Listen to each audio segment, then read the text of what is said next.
So why is the timing of the property market costing you big time? This is a real case study for you to know. So in case you think this is another clickbait, it's not.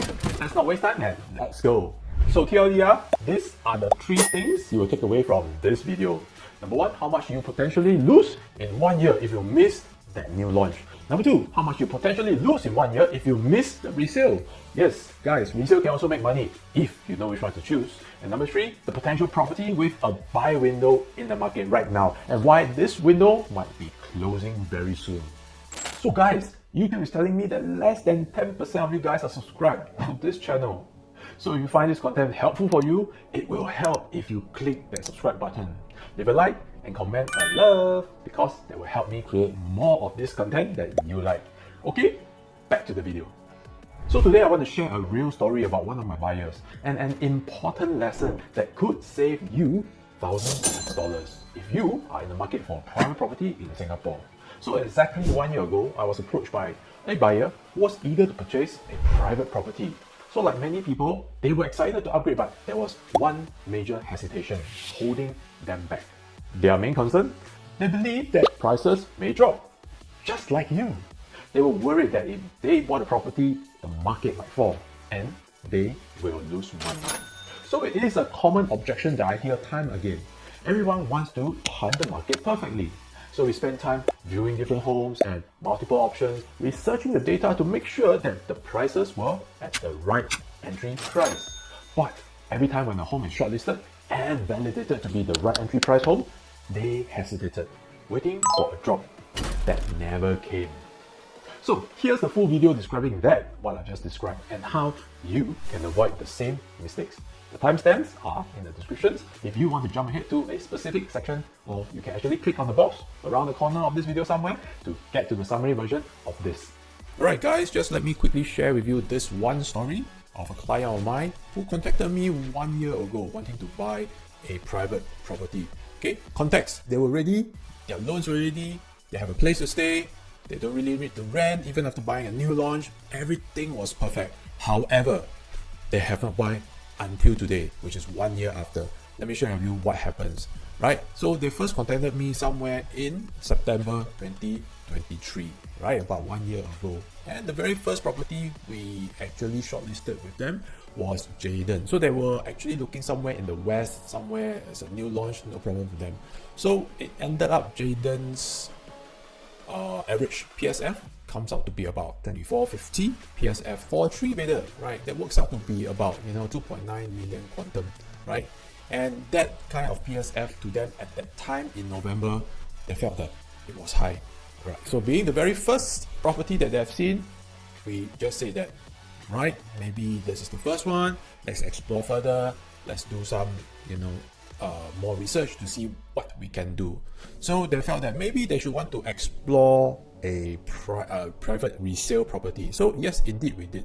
So from the November when Jayden was launched, a new launch was already launched, they did put in a check for it, but they did not go and place a booking for it. So we decided in December we wanted to see some resale properties in the west. So one of them, we actually saw quite a few resale properties, and one of them was Centuries.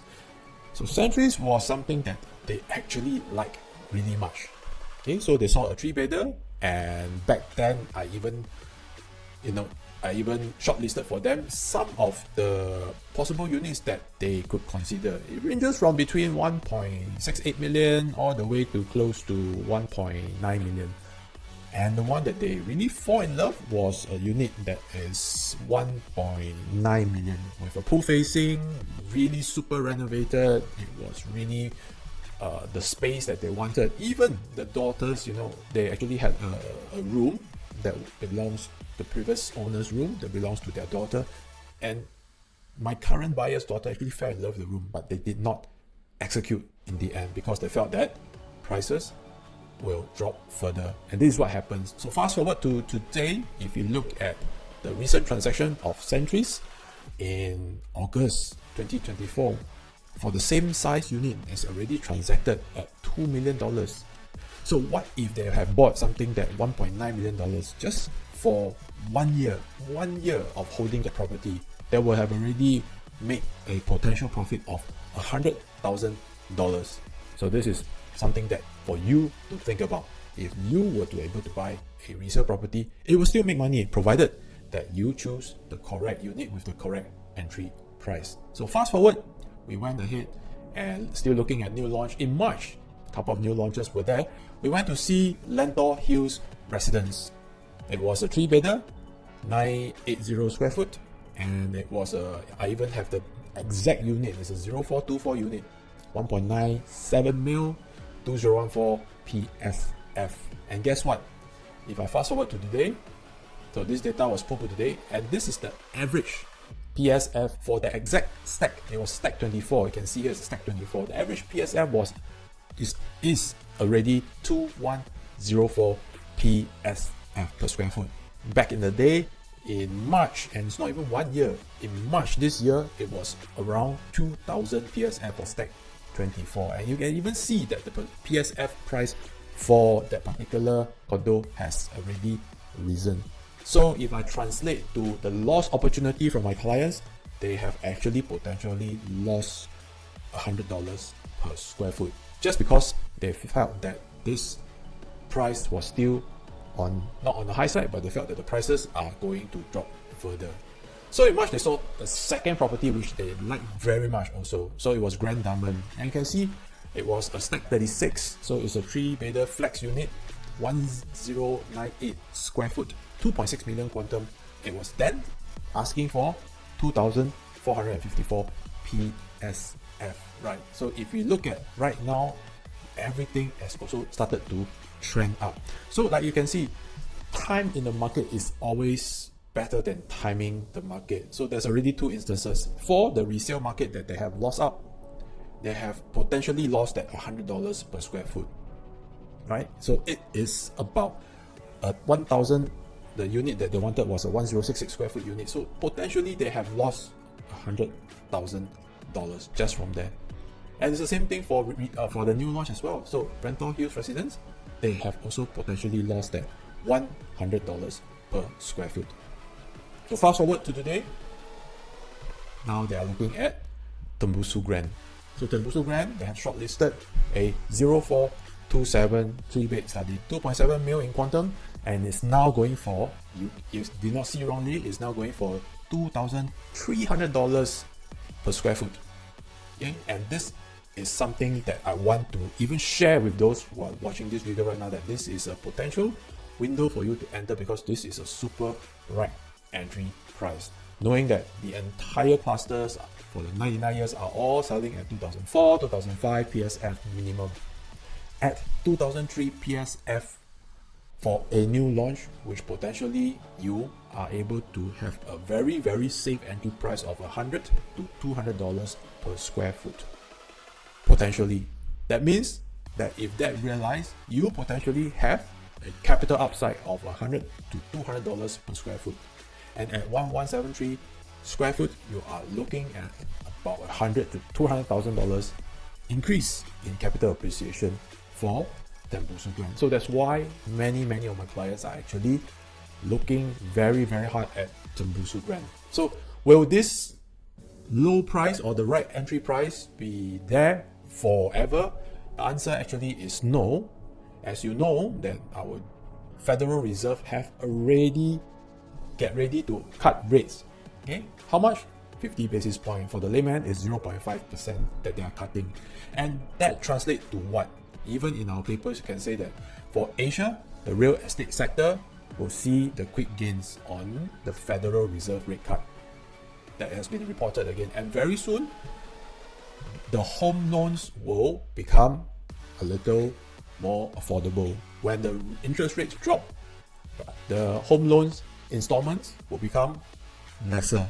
And when home loan installment become lesser, more buyers that is sitting on the sideline will be attracted to enter into the market. And when the demand increases, when more buyers enter the market, you can guess it, what is going to happen to price. So this is the historical data. If you look at, so if you look historically, this is the data that reflects what happens when the interest rate actually start to drop. So there were a couple of high interest rate environment in our economy that relates to how the prices of residential property is going to be. If you look at this line, represents the prices of residential property. So this line represents the interest rate. So in the past, there were a couple of high elevated levels of interest rate. One was right over here in the 2019 area. So when 2019, when COVID starts to come and affect many countries, interest rate starts to drop to zero or near zero. And when interest rates start to drop to zero or near zero, you can see what happens to prices of properties. They suddenly spike up. This is not the only one occurrence. If you look back, all the way back even to the global financial crisis in the year 2008, 2009, when interest rate also starts to drop down to zero near zero, what happens to prices of property? They increase over time. So if I fast forward to right now, we are actually at this point, elevated interest rate, and this interest rate is already reported that it will start to drop. So can you fill in the blanks and tell me what is going to happen to this curve?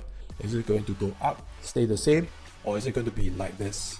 Interest rate is going to start to drop. So when interest rate is start to drop, what is going to happen to prices of property? Will it go flat or will it go up? I think you already know the answer. Prices of properties will start to go up, just like the past two occurrences in our residential property prices in the past. So let's just conclude and continue to see that in this Tembusu, in this Katong cluster, what are the launches that are nearby, what are the prices that have been done so far, and what are the opportunities. Like I say, Grand Diamond has been already doing at 2005 and above. The Blue Mayor, a freehold that's going to launch soon, is expected to launch also between, I'm just projecting it's going to expect to launch between 3000 to 3006 PSF. The Continuum has freehold, another freehold has already been transacting above 2007 PSF. And even other residents nearby is already transacting at $2,400 and $50 per square foot. So if you take a look at Tembusu Grand right now is selling at 2003 plus PSF. Now you tell me, would that means that it is actually at a safe entry price environment for Tembusu Grand?